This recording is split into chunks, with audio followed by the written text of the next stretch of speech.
In the year 572 AD, a king lay sleeping in his palace, not on a battlefield, not surrounded by enemies, but inside his own chamber.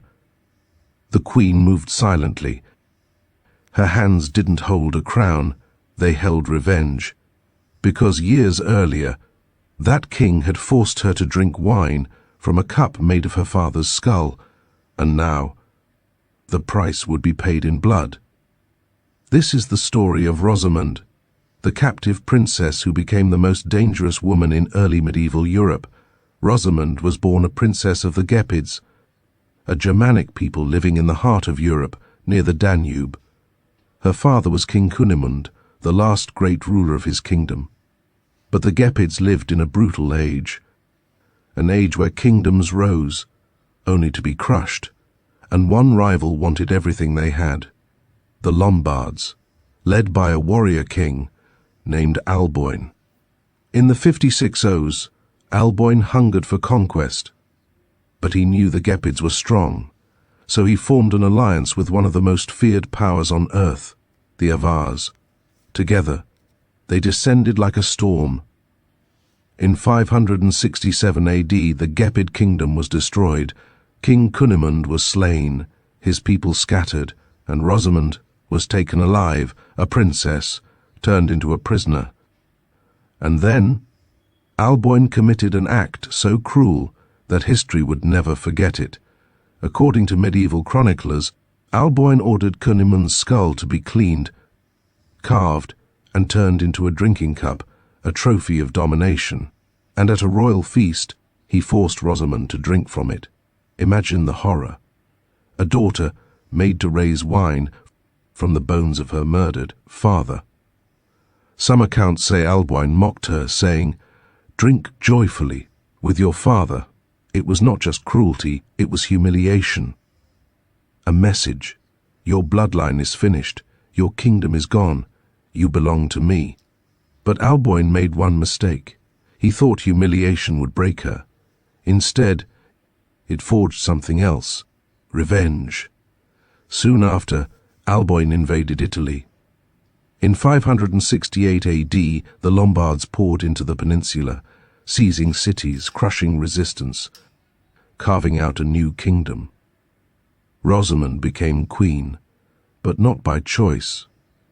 She was a hostage on a throne, living among the people who destroyed her family. Every feast, every celebration, every moment beside Alboin was a reminder, and deep inside, a plan began to grow.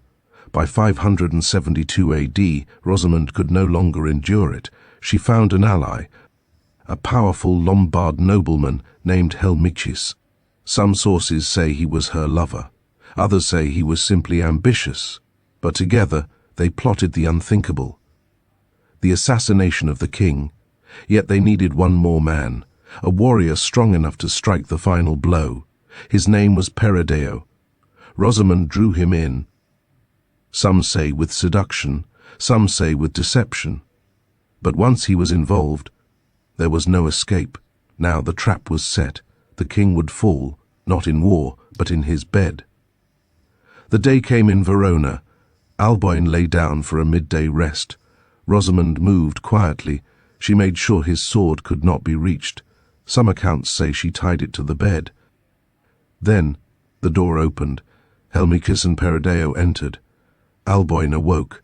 For a moment, the great conqueror fought back. He grabbed a stool, swinging wildly, desperate. But it was too late. The king of the Lombards, the destroyer of the Gepids, was cut down, murdered by the captive queen he had tried to break. Rosamund had her revenge. But revenge never ends cleanly. After the murder, Rosamund and Helmichis tried to claim power, but the Lombards hated them. They were traitors, so they fled to Ravenna, territory controlled by the Eastern Roman Empire, the Byzantines, and Rome saw opportunity. The imperial governor Longinus welcomed Rosamund. Some say he wanted to marry her, because Rosamund was more than a widow. She was a weapon, a way to destabilize the Lombards from within, and soon the Romans whispered another betrayal.